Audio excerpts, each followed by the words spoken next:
The first I knew of it was the soft, definitive thunk of the front door's magnetic lock. It was a sound I'd never truly noticed before, a mere whisper of well-oiled engineering. But in the profound silence of the marble-floored entrance hall, it echoed like a gunshot. I was halfway to the handle, my gardening gloves still in my hand, before my brain caught up. The polished brass didn't even wiggle. I stared at it, a sliver of cold dread tracing its way down my spine. My phone, sitting innocently on the hall table, lit up. Harvey, a small security glitch with the perimeter system, my love. The engineers are on it. For now, it's safest if you stay inside. We'll talk tonight. I've taken Jack to school. My love. The endearment felt like a slap. And the lie, so effortlessly woven, was an even greater one. A security glitch. In a system he'd personally overseen, a fortress of his own design. The perimeter breach, alert that had once been triggered by a determined fox, was now conveniently containing me. I walked, my steps deliberate, to the floor-to-ceiling windows that looked out over the manicured grounds. At the wrought iron gates, a quarter of a mile down the drive, I saw the dark, bulky shape of a car I didn't recognize. Security. He'd assigned a jailer to the gates of my gilded cage. The claustrophobia didn't creep in, it slammed into me, a physical weight on my chest.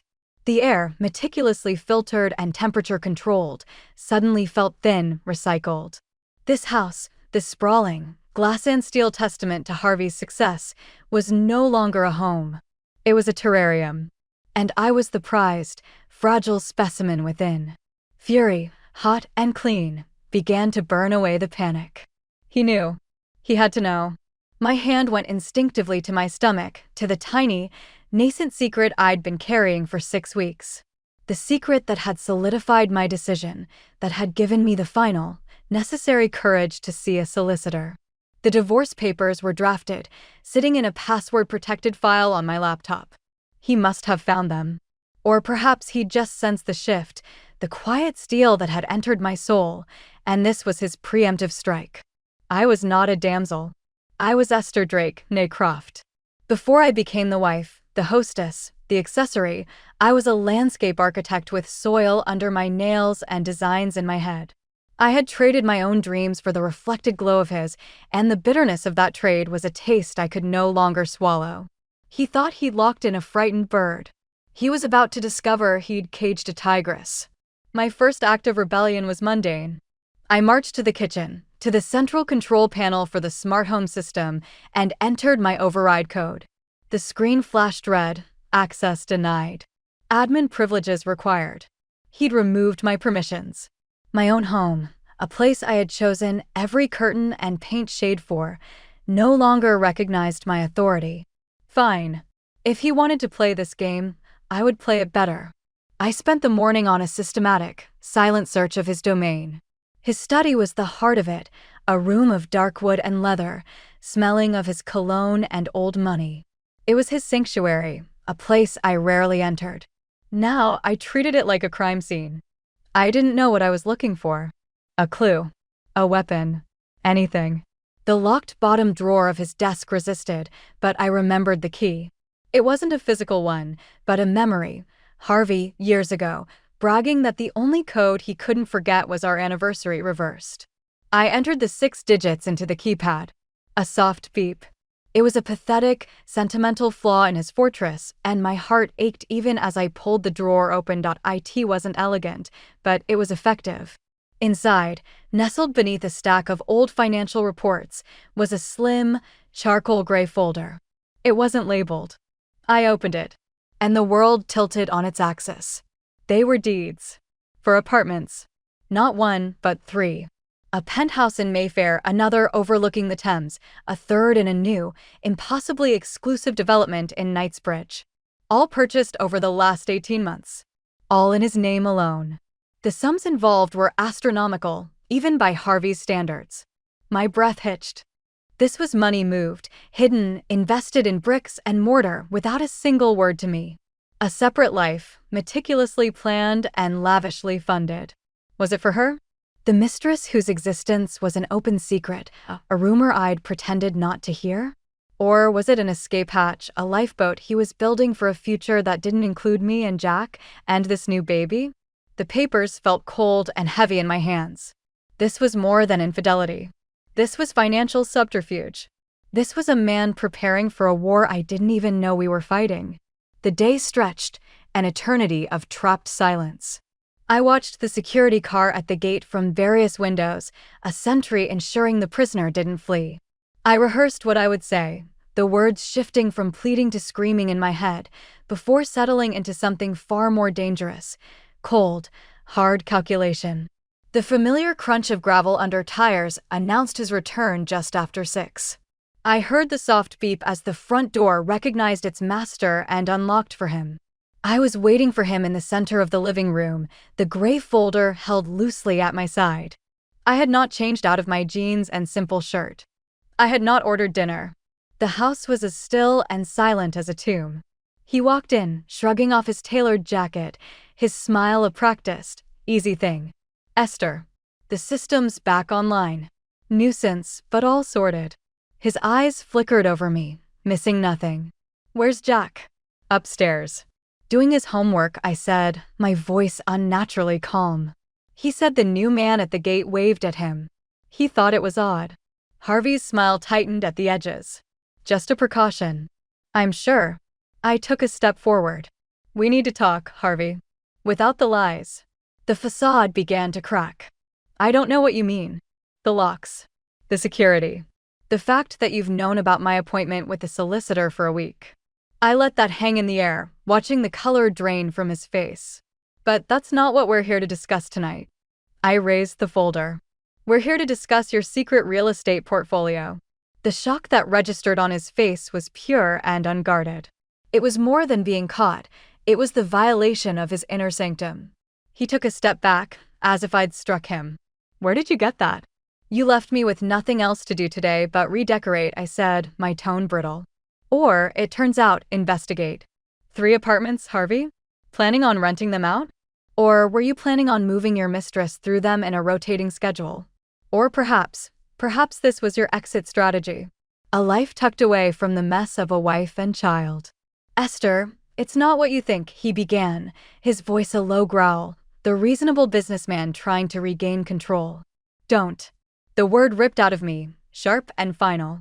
The calm shattered, and the fury I'd been banking all day erupted. "Don't you dare insult my intelligence. You have been lying to me, hiding from me, building a separate life while I was living in this gilded cage, playing the part of the perfect wife. You locked me in my own home today. You used my son as a pawn. You have systematically taken everything from me, my career, my freedom, my dignity, and you think you can explain away 3 luxury apartments." I was trembling, the folder crinkling in my clenched fist. The claustrophobia of the house, the weight of his betrayal, the terrifying uncertainty of my future, it all converged into a single, white-hot point of resolve. He stared at me, and for the first time in our marriage, I saw something other than arrogance or condescension or even anger in his eyes. I saw fear. He was afraid of me. "You want a second chance?" I said, my voice dropping to a venomous whisper. "You want to talk about us? About our family? Then prove it."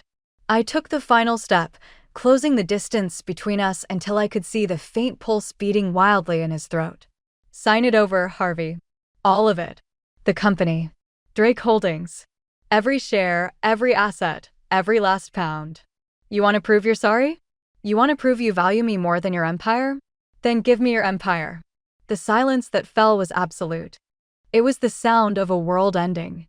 His jaw was slack, his eyes wide with a mixture of sheer, unadulterated shock and something else, something I'd never seen directed at me before, a flicker of stark, unwilling admiration. He had spent years believing I was decorative, pleasant, manageable. He had never, not in his wildest dreams, expected me to walk onto his battlefield and demand unconditional surrender. He looked at me, truly looked at me, not as his wife, but as an adversary, an equal. And in that moment, standing in the opulent prison he'd built for me, holding the evidence of his deceit, I felt more powerful than I ever had in my entire life. The cage was still locked, but for the first time, I was the one holding the key. The silence stretched, a taut wire between us, thrumming with the aftershock of my demand. Harvey's expression cycled through stages of grief, shock, denial, a furious anger that darkened his features, before settling into a cold, calculating stillness I knew all too well. It was the face he wore before a hostile takeover. "You've lost your mind," he finally said, his voice dangerously quiet. "On the contrary," I replied, my own voice steady despite the tremor in my hands. "I think I've just found it." I let the gray folder fall from my fingers, the deeds spilling onto the polished concrete floor like fallen leaves. "The company, Harvey. Or I take these, my solicitor, and a story about financial infidelity and unlawful imprisonment to the press. How do you think your board, your investors, would feel about their CEO funneling millions into a secret property portfolio while locking his pregnant wife in their home?" I saw the minute flinch at the word pregnant. He hadn't known for certain. Now he did. The stakes had just been irrevocably raised. "You wouldn't," he breathed, but it was a question, not a statement. The flicker of fear was back. "Try me." I held his gaze, the tigress staring down the hunter. "You have 24 hours. I turned and walked away, leaving him standing amidst the wreckage of his secrets. I didn't go to Jack's room. I couldn't let him see me like this, vibrating with a dangerous, volatile energy. Instead, I retreated to the one room Harvey never entered, my old studio, now a glorified storage room filled with half-finished landscape designs and the ghost of my former self. I leaned against the door, my heart hammering against my ribs. I had lit the fuse. Now I had to wait for the explosion. The explosion, when it came, was not from Harvey, but from the world outside our gilded walls.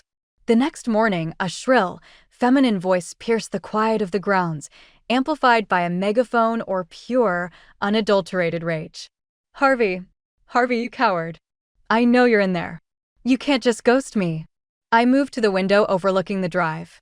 A sleek, cherry-red sports car was parked haphazardly outside the gates, and a young woman in a shockingly pink designer tracksuit was standing on its hood, yelling towards the house. Kimberly. The rumor given form. She was everything I was not, artificially plumped, painfully thin, all glossy hair and vacant, entitled fury. "She's just a dried-up hag. I'm the future. Tell her, Harvey. Tell her it's over." A movement from the house next door caught my eye. Mia, my new, fiercely tattooed neighbor who'd moved in a month ago and had already offered me a cup of sugar and a sympathetic ear over the fence, was marching down her path, a look of profound irritation on her face. She was holding her phone aloft, clearly filming. "Hey, Barbie," Mia called out, her voice carrying easily. "Lost your dream house? The plastic palace is that way." She gestured vaguely down the road. Kimberly spun around, her face contorted. "Who the hell are you?" "The neighborhood watch," Mia shot back, still filming. "And you're making a spectacle of yourself. I'm sure your followers would love to see this. What's your handle?" "Gold digger in distress." The security guard from the dark car was now out, looking profoundly uncomfortable, speaking into his wrist radio and trying to coax Kimberly down. She ignored him, focusing her venom on Mia. "You're friends with that estate he's stuck with? He doesn't love her. He's just trapped. He told me everything. Did he tell you he has a son?" Mia's voice was like a whip crack.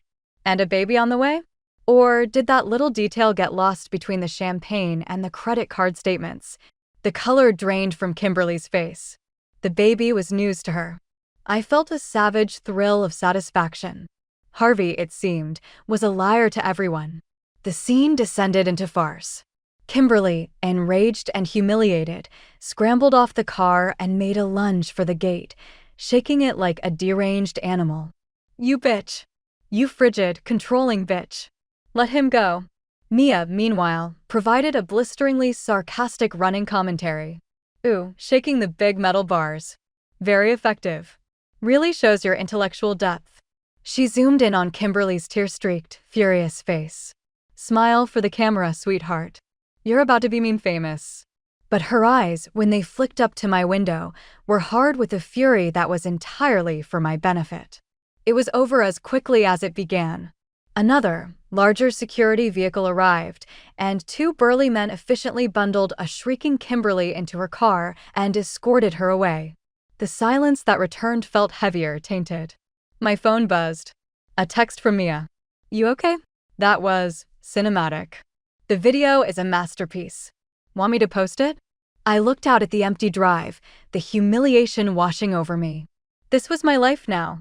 A public sideshow. My husband's mistress screaming obscenities at my gate. My marriage's dirty laundry aired for all to see. The fury warred with a deep, aching shame.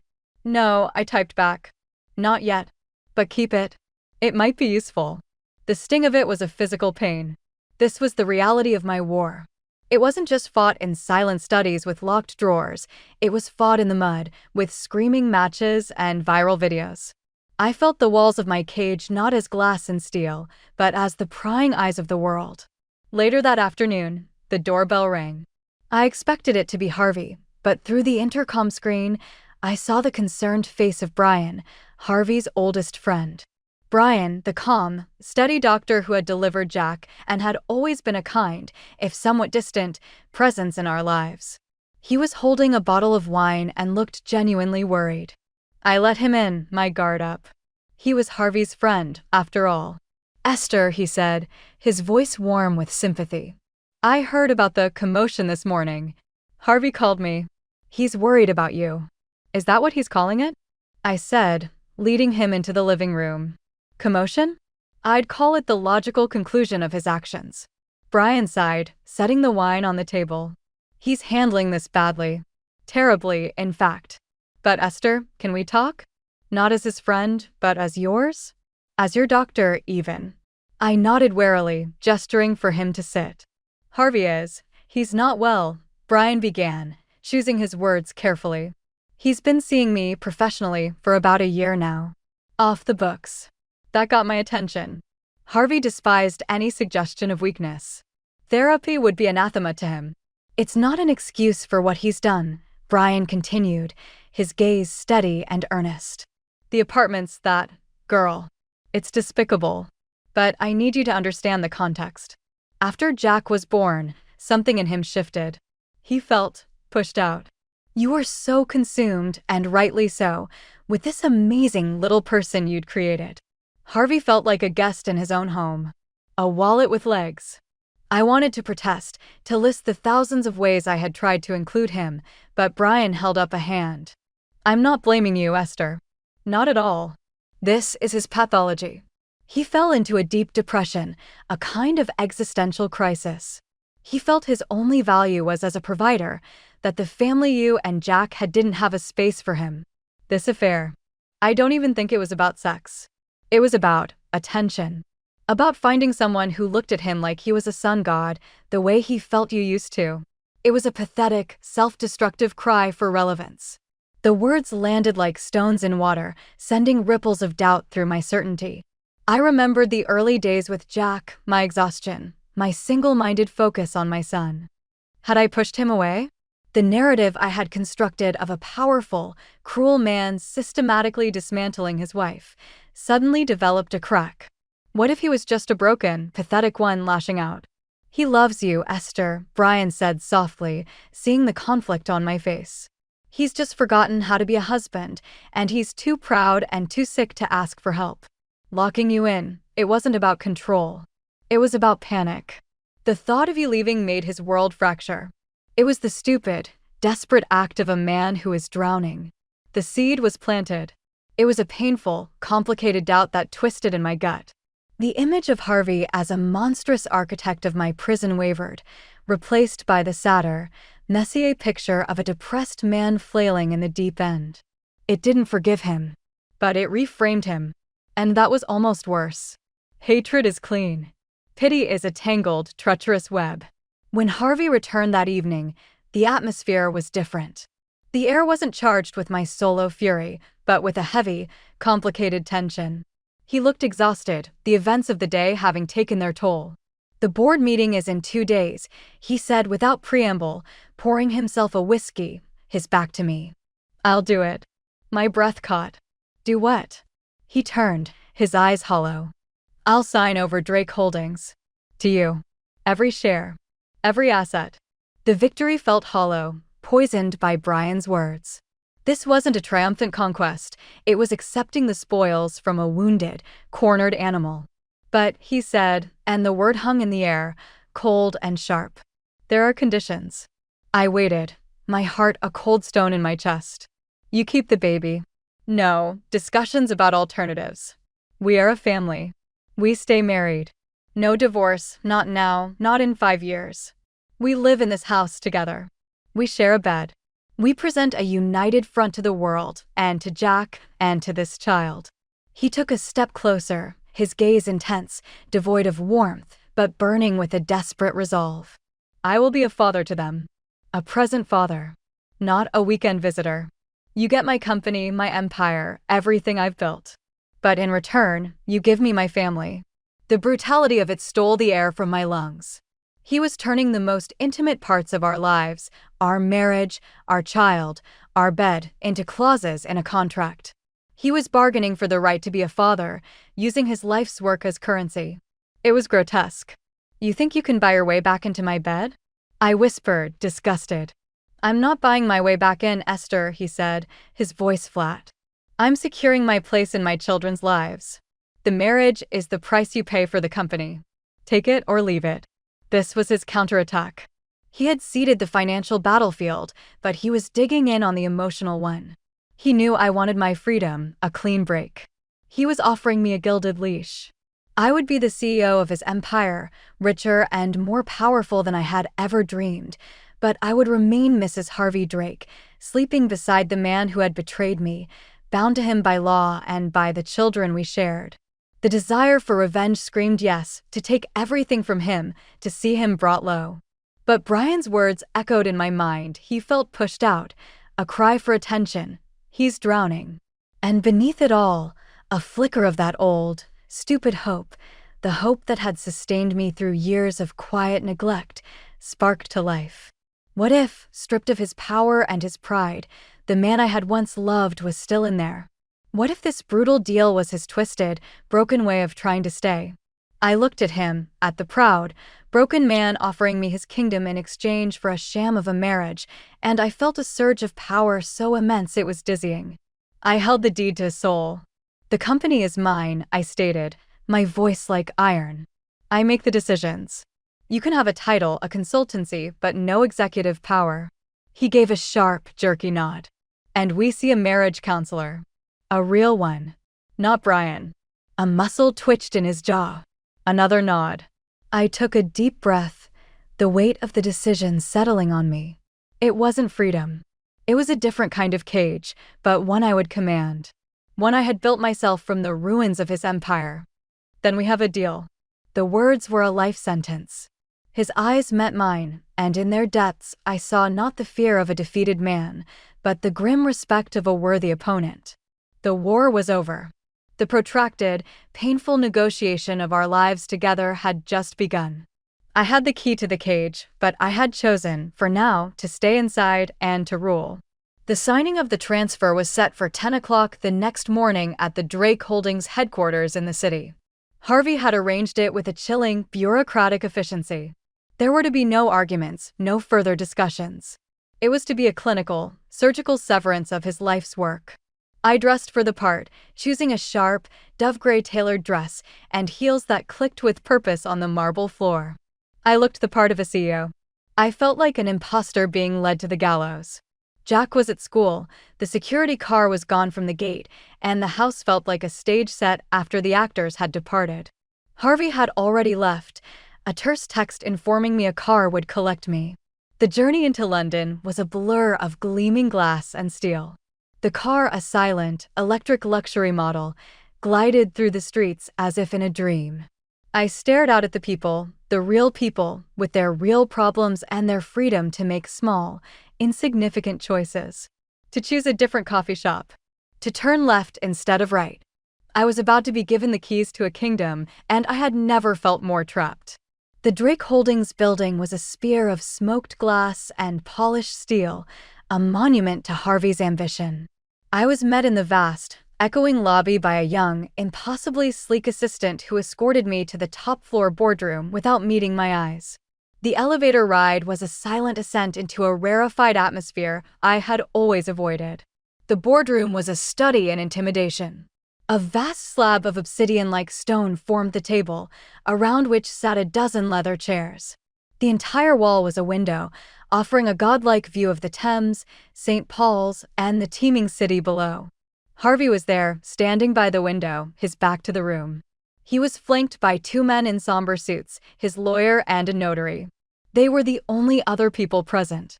"Esther," Harvey said, turning. He looked older in the harsh morning light, the lines around his eyes more deeply etched. He was wearing his armor, a Seville rose suit, a crisp white shirt, a tie the color of blood. "Shall we?" He gestured to the chair at the head of the table. "My chair." I sat, my back rigid. The lawyer, a man with a face like a closed door, slid a thick sheaf of documents bound in black leather towards me. He began speaking in a monotone, explaining the complexities of the transfer, the asset portfolios, the stock allocations, the corporate structure. The words washed over me: fiduciary responsibility, majority shareholder, voting rights, a dry, legalistic poetry that spelled out the utter destruction of one man and the coronation of another. I was to become Esther Drake, CEO and primary shareholder of a multi-million-pound empire. I would control the fate of thousands of employees. I would have the power to shape city skylines, to influence markets. It was everything my father, a struggling architect, had ever dreamed of for himself. It was a power most people could not even conceptualize. And it felt like ash in my mouth. My eyes drifted from the dense blocks of text to Harvey. He was watching me, his expression unreadable. There was no anger, no resentment. Just a profound, bone-deep exhaustion. This was his grand gesture. The ultimate, expensive apology. He was giving me the sun and the moon and the stars because he didn't know how to give me his heart. He was a man who spoke only the language of acquisition and transaction, and this was his love letter, a contract of surrender. He felt pushed out. A cry for attention. "He's drowning." Brian's words, which had seemed like a manipulative poison, now rang with a terrible, painful truth. This wasn't the act of a triumphant tigress claiming her domain. This was the final, tragic act in the play of a broken man. I was about to accept a prize that would forever chain me to his brokenness. I would become the warden of his prison, and he would be my most permanent, pitiable inmate. Our marriage would be a business arrangement, our children the hostages in a cold war. The lawyer finished his explanation and proffered a heavy silver pen. "If you'll just sign on the highlighted lines, Mrs. Drake." The room was silent, waiting. The notary adjusted his glasses. Harvey's gaze was a physical weight. I looked down at the first page, at the line waiting for my signature. It swam before my eyes. This signature wouldn't set me free. It would merely change the design of the bars on my cage. I didn't want an empire. I didn't want to be the CEO of our misery. I wanted the man who had laughed with me in the rain on Hampstead Heath, the man who had filled our first, tiny kitchen with terrible watercolor paintings of the trees outside, the man whose ambition had once been a flame I warmed my hands by, not a fortress wall that shut me out. I wanted the man before the money, before the success, before the slow, insidious corrosion of his soul. I wanted my husband back. And this monstrous, multi-million-pound transaction was the final, definitive proof that he was gone forever. A wave of claustrophobia, more intense than any I had felt locked in the house, slammed into me. The air in the sterile, temperature-controlled room was too thin. The weight of the decision, the weight of the future he was offering, was crushing my lungs. This wasn't power. This was a life sentence of emotional drudgery, of playing a part in a tragedy of our own making. I stood up so abruptly my chair screeched against the polished floor. "I can't," I whispered. Harvey's eyes widened. The lawyer looked up, startled. "Mrs. Drake, is there a problem with the—" "I can't do this," I said, my voice stronger now, laced with a revulsion that was entirely for the situation, for the grotesque parody of reconciliation we were enacting. I looked directly at Harvey. "This isn't a solution. It's a tomb. I don't want your company, Harvey. I wanted you." The shock on his face was absolute. He had prepared for a negotiation, for anger, for triumph. He had not prepared for this, for rejection of his ultimate offering, for a longing he could no longer comprehend. Without another word, I turned and walked out of the boardroom. My heels clicked a frantic, desperate rhythm on the hard floor. I heard Harvey call my name once, a strangled sound, but I didn't stop. I fled through the labyrinth of corridors, past the stunned assistants, into the elevator, and out into the cool, indifferent air of the city. I had run from the one thing that was supposed to be my salvation. The day passed in a numb haze. I wandered London, a ghost among the living. I sat in a park and watched mothers with their children, their ordinary, messy, beautiful lives a universe away from my gilded tragedy. I called the school and, using a voice I barely recognized as my own, told them I was unwell and that our housekeeper would collect Jack. I couldn't face him. Not yet. I returned to the house as evening fell. It was dark and silent. Harvey was not back. The silence was a presence, a waiting beast. I changed into soft, worn clothes, the armor of my former self, and tried to read, but the words meant nothing. The confrontation in the boardroom played on a loop in my mind. His shocked, betrayed face. Had I been a fool? Had I thrown away my only leverage, my only chance at security, for a sentimental fantasy? It was past 9 when I heard his key in the lock. My body tensed, bracing for the confrontation. But his footsteps were heavy, slow. He didn't come to find me. He went into his study. I heard the clink of a glass, the glug of whiskey. Then his phone rang. The sound was shrill in the silence. He answered on the second ring, his voice a low, tense murmur.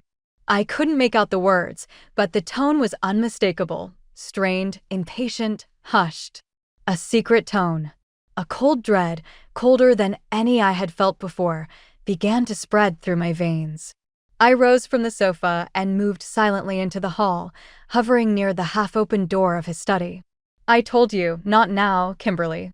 His voice was a sharp hiss. It's not a good time. Kimberly. The name was a shard of ice in my heart. I leaned closer, my ear almost touching the door jamb. A pause, then his voice again, softer, almost placating. I know it's a lot of money, but you'll be taken care of. The Knightsbridge apartment is yours. It's handled. The Knightsbridge apartment. One of the 3. The newest, most exclusive one. He was giving it to her.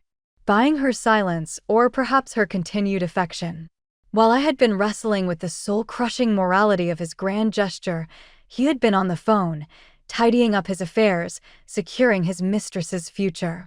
Just keep quiet, he said, his voice dropping even lower, laced with a threat I knew well. Do not make a scene like that again. Stay out of it, and you'll get what you want. I pulled back as if burned. The world tilted, the last fragile pillar of my hope crumbling into dust. Brian's sympathetic narrative shattered into a million pathetic pieces. A cry for attention? He's drowning? No. He was a consummate dealmaker, managing his assets. He was securing his mistress, just as he had tried to secure his wife with a company. It was all a transaction. We were all just properties in his portfolio. This was the final betrayal. It wasn't the grand, dramatic discovery of the deeds. It was this small, sordid, hushed conversation. It was the proof that his sickness wasn't a temporary depression. It was the core of who he was. A man who believed everything and everyone had a price. The clarity that descended upon me was absolute and terrifying. There was no more doubt, no more complexity, no more hope. The war was over because I was surrendering the battlefield. I was leaving. I moved with a calm, methodical speed I didn't know I possessed. I went upstairs to Jack's room. He was asleep, his breathing soft and even. I shook him gently. Jack, sweetheart, wake up. He stirred, blinking groggily. Mum? What's wrong? We're going on a little adventure, I whispered, forcing a brightness into my voice that felt like breaking glass. We're going to stay in a hotel for a night or 2. Like a holiday. But it's a secret, okay? A game. We have to be very quiet. The word game sparked his interest, cutting through the sleep fog. He nodded, serious. I helped him dress in warm tracksuit bottoms and a hoodie, stuffing his favorite dinosaur, a worn stegosaurus named Spike, into his backpack. I packed a small bag for him, then went to my room. I didn't take much. Jeans, shirts, underwear, toiletries. I left the jewelry, the designer clothes, the artifacts of my life as Mrs. Harvey Drake. I took my passport, my birth certificate, the small, secret USB drive containing the divorce papers, and the cash I kept for emergencies, a little over 500 pounds. My phone buzzed. It was Mia. Everything okay? Lights are on over there late. My fingers flew over the screen. No. Need to get out. Now. Can you help? Her reply was instantaneous. I'm in the car. Round the corner. Come to my place when you're ready. I took one last look around the master bedroom. The vast, empty bed. The curated art. The perfect, soulless beauty of it. Then I took Jack's hand. Ready for our game? He nodded, his eyes wide. We crept down the stairs, avoiding the creaky step. I didn't look towards the study. I didn't care if he heard us. Let him hear.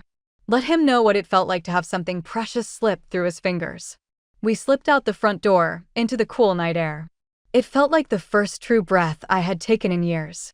We hurried across the dewy grass, through the gap in the hedge I'd been meaning to get fixed, and into Mia's wild, untamed garden. Her front door was open, and she stood there, car keys in hand, her face grim and determined. Get in, she said, nodding towards her small, nondescript hatchback parked in the drive. I know a place. We drove in silence, Jack falling asleep again almost instantly in the back seat, lulled by the motion of the car. I stared out the window as we left the manicured suburbs behind and entered the neon-lit pulse of central London. Mia navigated the streets with a confident ease, finally pulling up in a quiet, cobbled mews near South Kensington.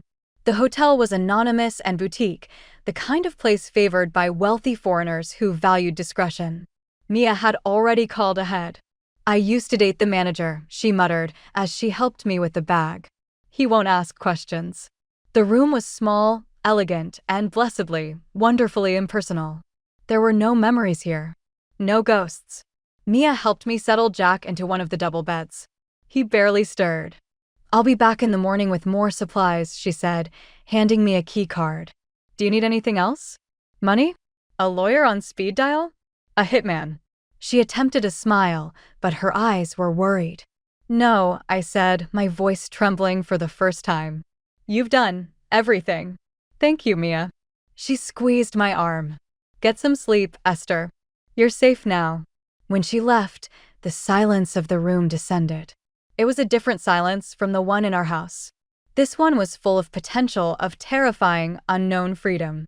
I looked at Jack, sleeping peacefully, his small chest rising and falling. I looked at our two small bags in the corner of the unfamiliar room. This was it.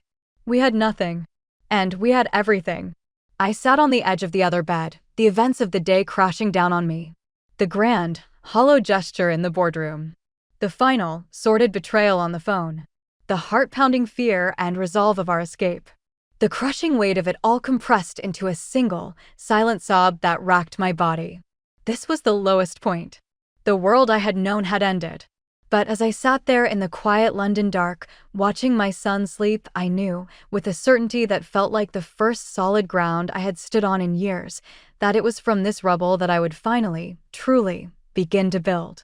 The silence of the hotel room was a fragile thing, broken only by the soft, rhythmic sound of Jack's breathing.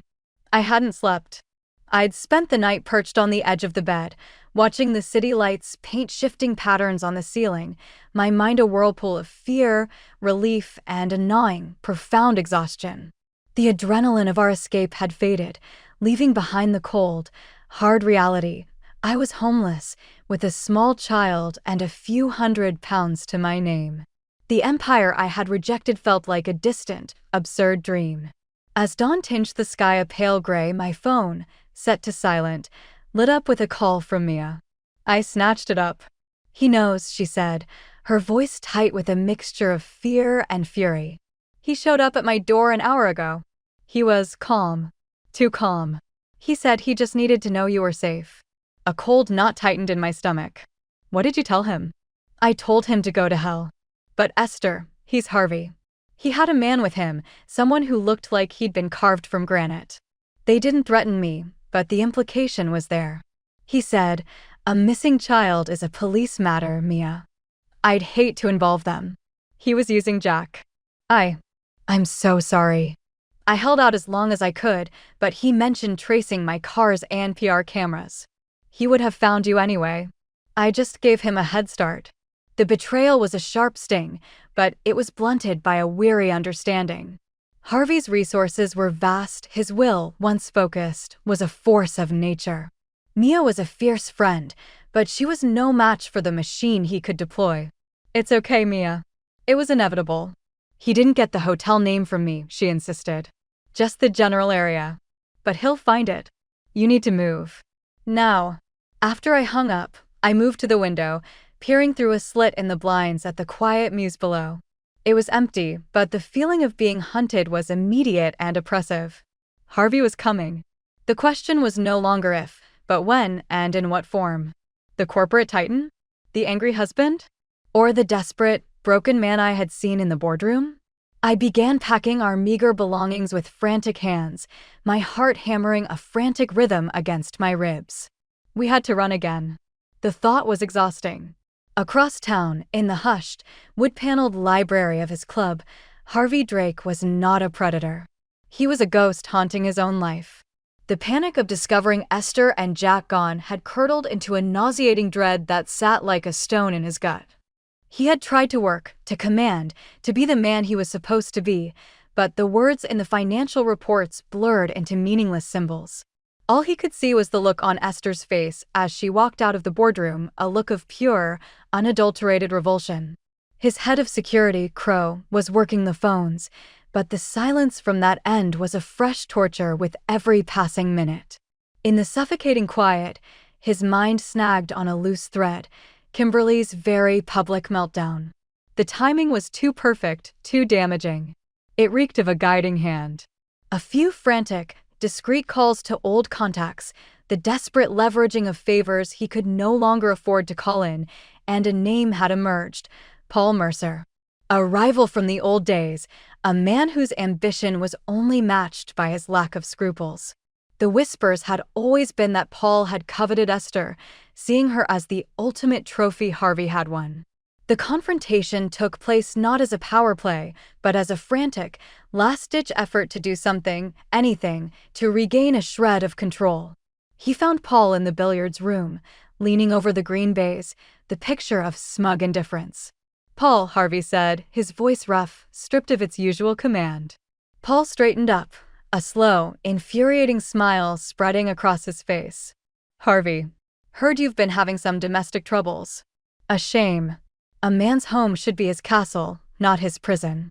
The word prison was a spark on tinder. Harvey crossed the room, his movements jerky, uncoordinated. He didn't throw a punch.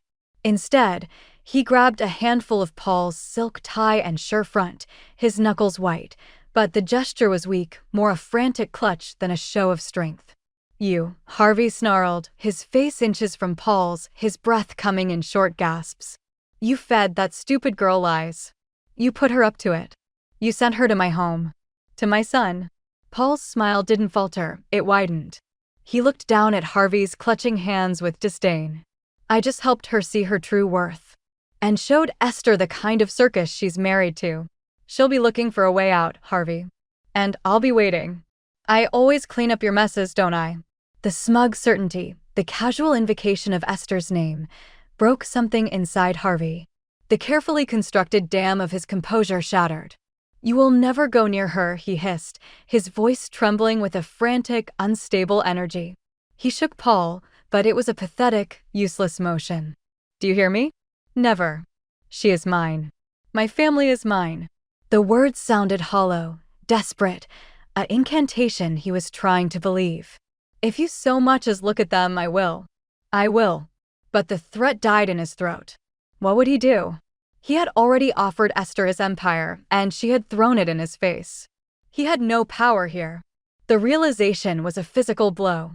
His grip on Paul's shirt loosened. Paul saw it, the moment the fight drained out of him, replaced by a raw, terrified emptiness. He smoothed his rumpled shirt, his victory complete and utterly humiliating. "The game is over, Harvey," Paul said softly, coldly. "You've already lost." Harvey stared at him, his hands falling uselessly to his sides. He was out of moves, out of threats, out of power. He had nothing left but the howling void where his life used to be. He turned and walked out, not as a victor leaving a defeated rival, but as a broken man fleeing the scene of his own utter defeat. The club's silence was no longer hushed, it was mocking. His phone buzzed in his pocket. A text from Crow. "Found her. The Kensington Mews Hotel. Room 312. She's still there." He had the location. He had the power to storm in, to demand, to command. But the memory of Esther's revulsion, combined with the pathetic spectacle he had just made of himself, stopped him cold. Force had failed. Grand gestures had failed. Transactional offers had failed. Intimidation was a joke. He was out of moves. All he had left was himself.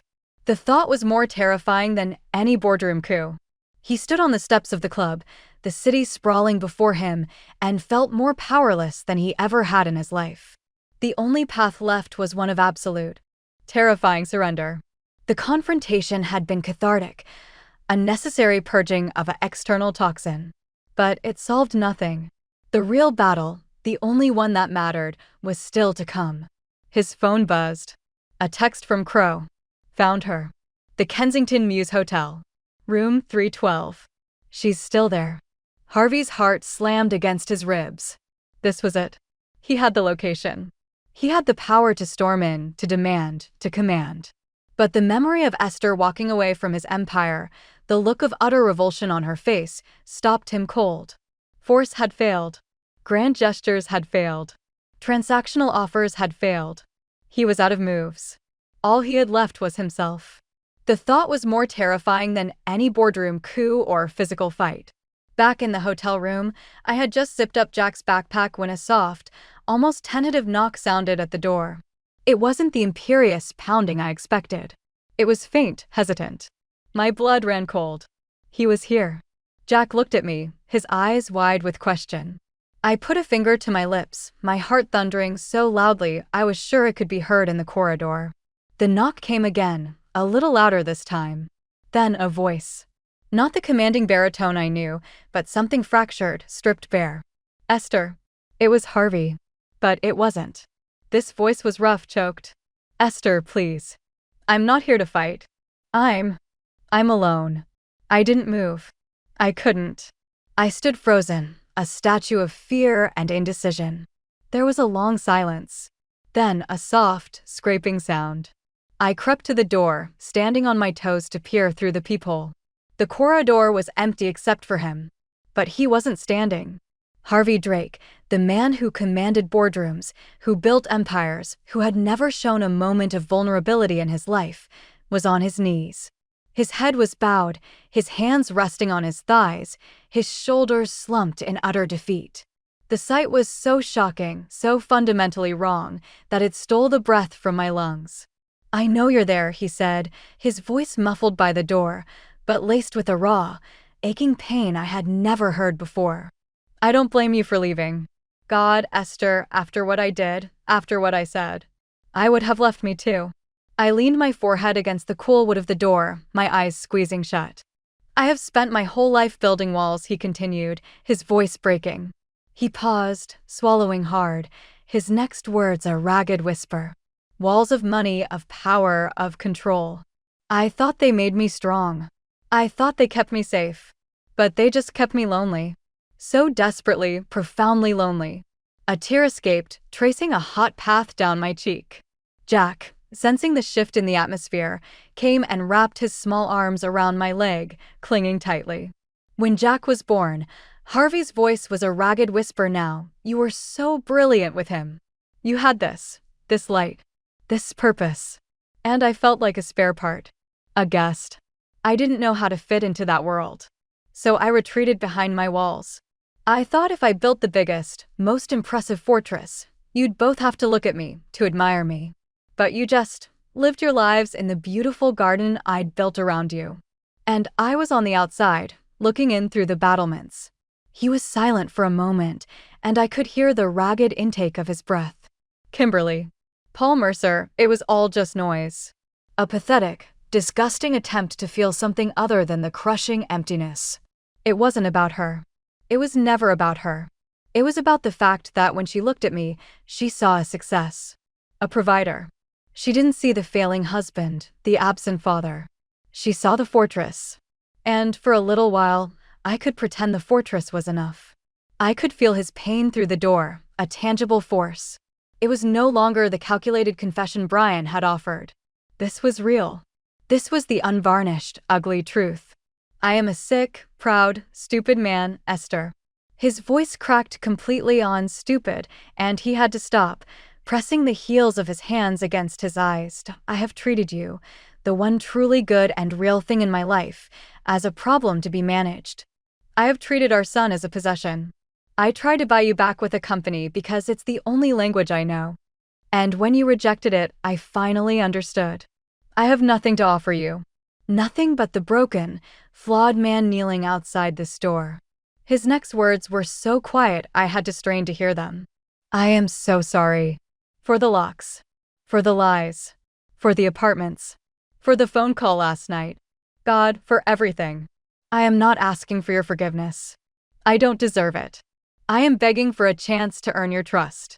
Not as a CEO, not as a provider. As a man. As a husband. As a father. He took a deep, shuddering breath. Give me 1 month. Just 1 month. Let me see you. Let me talk to you. Let me be near Jack. Let me prove, one day at a time, 1 hour at a time, that I can be the man you once believed I could be. The man you deserve. If at the end of that month, you want me to walk away, I will sign any divorce papers you put in front of me. I will give you everything, the house, the money, whatever you want, and I will disappear from your life forever. No fight. No conditions. You have my word. The raw, unfiltered vulnerability of his plea was a battering ram against the fortress of my own anger and hurt. This was not a negotiation. This was a surrender. He was offering me everything with no guarantee of return. He was placing his entire future, his very sense of self, into my hands, completely powerless. I looked down at Jack, who was still holding on to me, his small face pressed against my leg. I thought of the man who had painted watercolors in our first kitchen. I thought of the hollow man in the boardroom. And I saw the broken man on his knees in the corridor. The key to the cage was in my hand. I could lock him out forever, and he had just promised he would accept it. Or I could take the most terrifying risk of my life. My hand trembled as it rose to the door handle. The click of the lock disengaging was the loudest sound I had ever heard. I pulled the door open. Harvey looked up, his face ravaged by tears and a hope so fragile it was painful to behold. He didn't move from his knees. He just looked at me, his eyes begging, waiting.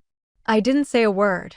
I simply looked at the man I had loved, the man I had hated, and now, the man who was finally, truly, pleading for a chance. The war was over. The long, difficult road of peace was beginning. Jack, I said softly, my voice thick with unshed tears. Daddy's here. And I took a step back, holding the door open. The return to the estate was not a victory march. It was a somber procession into a familiar landscape that had been irrevocably altered. The magnetic lock on the front door thudded shut behind us, but this time, the sound was different. It was not the definitive click of a prison door, but the simple, mechanical closure of a house.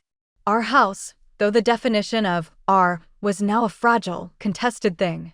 Harvey had kept his distance during the transition from the hotel, a silent, watchful presence ensuring our comfort, but never imposing. He had moved his things out of the master bedroom and into a guest suite down the hall before we even arrived.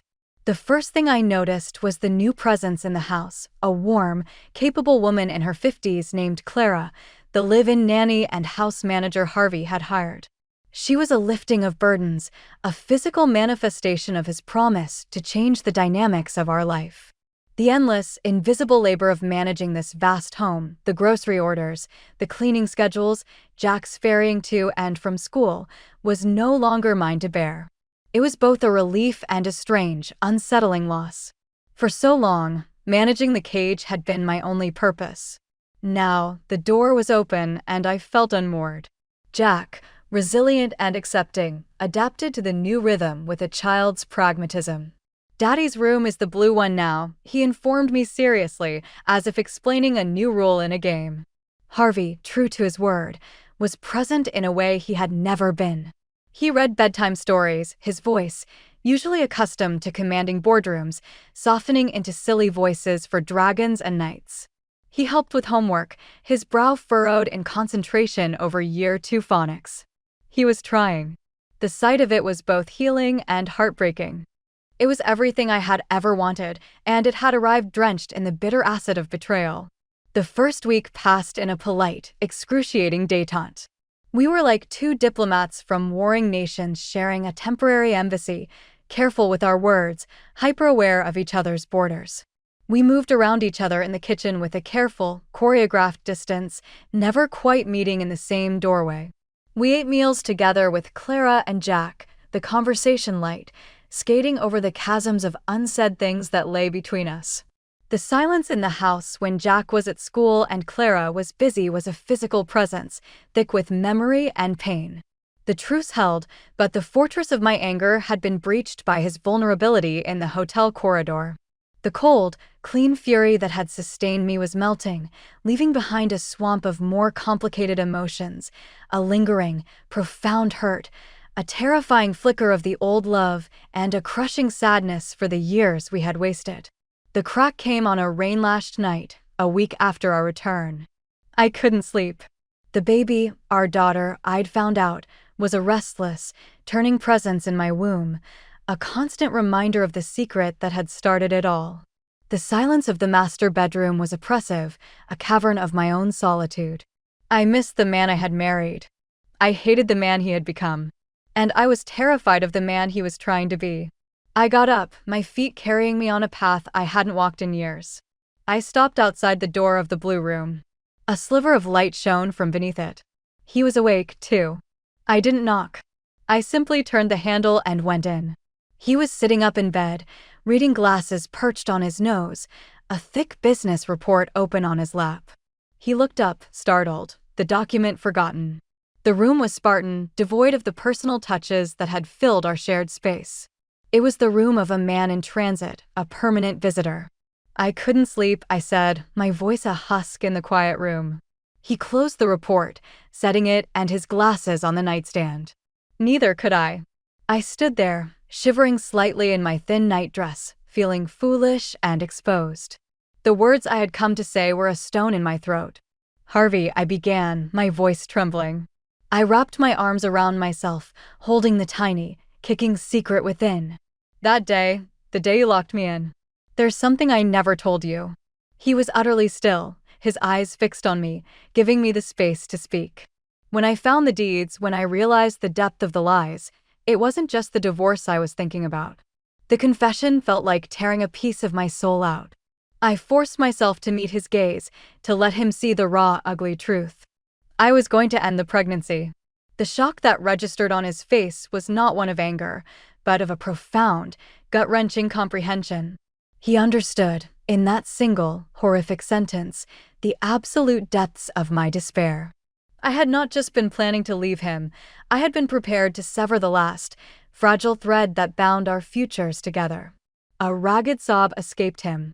He buried his face in his hands, his shoulders shaking. "Oh, God. Esther." I couldn't see a way forward, I whispered, the tears coming now, hot and relentless. I couldn't bring a child into that web of lies and control. I felt so alone, so trapped. "You made me feel like my life, my choices, my very body were not my own." He looked up, his face ravaged. "I did that. I made you feel that." It was not a question, but a damning admission. I took the most beautiful thing, our family, and I made it a prison. "I made you want to." He couldn't finish the sentence. He swung his legs out of the bed and crossed the room in 2 strides. He didn't try to hold me, not yet. He just stood before me, a broken man in his pajamas, his own tears cutting paths through the stern lines of his face. "I am so sorry," he choked out. "For every lock. For every lie. For every moment I made you feel small. For every second you felt that the only way out was to destroy a part of yourself. I will spend the rest of my life trying to atone for that. I don't deserve your forgiveness. I don't deserve this, baby. I need you to know that I see it. I see the wreckage I caused.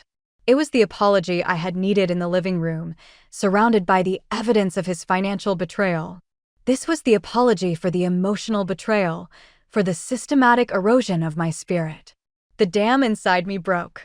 The composure, the calculated calm, the fury, it all dissolved into a wave of grief so powerful it buckled my knees. He caught me as I fell, his arms coming around me, holding me up as sobs racked my body. We sank to the floor together, there on the cold, hard wood of his guest room, clinging to each other like survivors of a shipwreck. We wept for the years we had lost. We wept for the trust that lay in shattered pieces around us. We wept for the naive, hopeful people we had been when we first married, who had believed love was enough to conquer all. We wept for the pain we had inflicted on each other, him with his lies and control, me with my quiet resentment and eventual, shattering retaliation. But amidst the grief, something else was born. A fragile, tentative connection, like the first green shoot pushing through burned soil. In the raw, unvarnished truth of that dark room, without the armor of anger or the weapons of wealth, we were finally just two broken people who had hurt each other terribly, but who, against all odds, still seemed to hold a map of each other's souls. He held me until my tears subsided, his hand stroking my hair, his own quiet weeping a counterpoint to my storm. There were no more words that night. The apologies and the confessions had been made. All that was left was the simple, profound act of holding on and the faint, terrifying glimmer of hope that we might, somehow, find a way to build something new from the ruins. The following summer, the sound of laughter floated through the open French doors, mingling with the scent of roses and grilled meat. The garden, once a manicured stage set I'd viewed from behind glass, was now a lived-in, slightly chaotic paradise. Jack's bright yellow football sat nestled in a herbaceous border, and a colorful, lopsided ceramic pot, a Mother's Day gift he'd made at school, held pride of place on the patio table. I adjusted Isla on my hip, her warm, solid weight a constant, joyful reminder of the path we had chosen. At 6 months old, she was a serene, sunny-natured baby with my eyes and a dusting of Harvey's dark hair. She gummed a teething ring contentedly, watching the world with a placid curiosity. The change was in the air, in the very bricks of the house.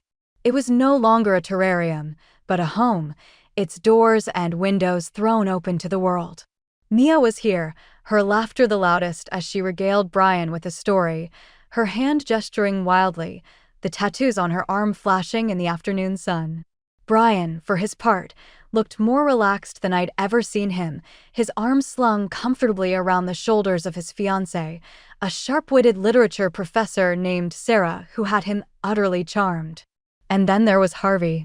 He was at the barbecue, a comically oversized apron tied around his waist, wielding tongs with intense concentration. Jack was at his side, a miniature apron over his shorts, helping by handing his father spices we both knew Harvey wouldn't use. Harvey listened to Jack's earnest commentary with a seriousness that suggested he was receiving vital culinary intelligence. This was the man he had become in the last 18 months. Not a perfect man. The ghost of his old arrogance sometimes flickered in a boardroom story, and the shadows of our past could still fall across a quiet moment, bringing a sudden, cautious silence. The trust between us was not a rebuilt fortress, but a delicate, living thing that required daily watering, weeding, and protection from frost. It was work. Hard, conscious, often painful work. We still saw a counselor every other week. We still had fights, though now they were about forgetting to unload the dishwasher or miscommunication over schedules, not about secret apartments or locked doors. But the love was different. It was stronger for having been broken and painstakingly glued back together. It was a love that had seen the very worst and had chosen, tentatively, to believe in the possibility of a better best. It was a love built not on a pedestal, but on the solid, messy ground of shared failure and hard-won forgiveness.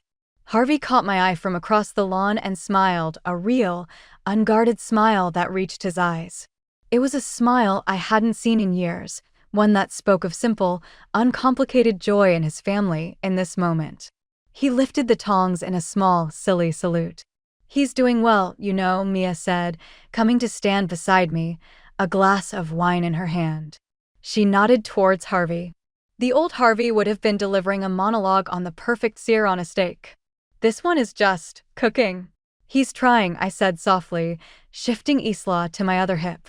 "We all are," Mia replied, her gaze softening. She looked out at the scene, Brian and Sarah laughing, Jack tugging at Harvey's apron, the sun dappling through the oak trees. "It's a good picture, Esther." "A real one." Harvey announced the food was ready, and we gathered around the table, a mismatched, happy group. As we passed around plates of slightly charred sausages and perfectly dressed salads, Jack, fueled by lemonade and excitement, climbed onto his chair. "A toast," he declared, holding up his cup of apple juice. We all fell silent, smiling at him. He scrunched up his face in thought. To my new sister. And to Mummy and Daddy not sleeping in different rooms anymore." The table erupted in laughter, a warm, forgiving sound that filled the garden. Harvey's eyes met mine over the heads of our friends and our children. In them, I saw a reflection of my own emotions, a poignant mix of relief for the peace we had found, a lingering sadness for the pain it had cost, and a cautious, blossoming joy for the future we were building, day by careful day. It wasn't a fairy tale ending. There would be no happily ever after. There would be more arguments, more misunderstandings, more days when the scars ached. But as I looked around the table, at the family we had broken and were so carefully, lovingly, gluing back together, I knew with a deep, settled certainty that it was enough. It was more than enough. It was real. We were trying. And for now, in the dappled sunlight of a summer garden, surrounded by the sounds of our second chance, trying was everything.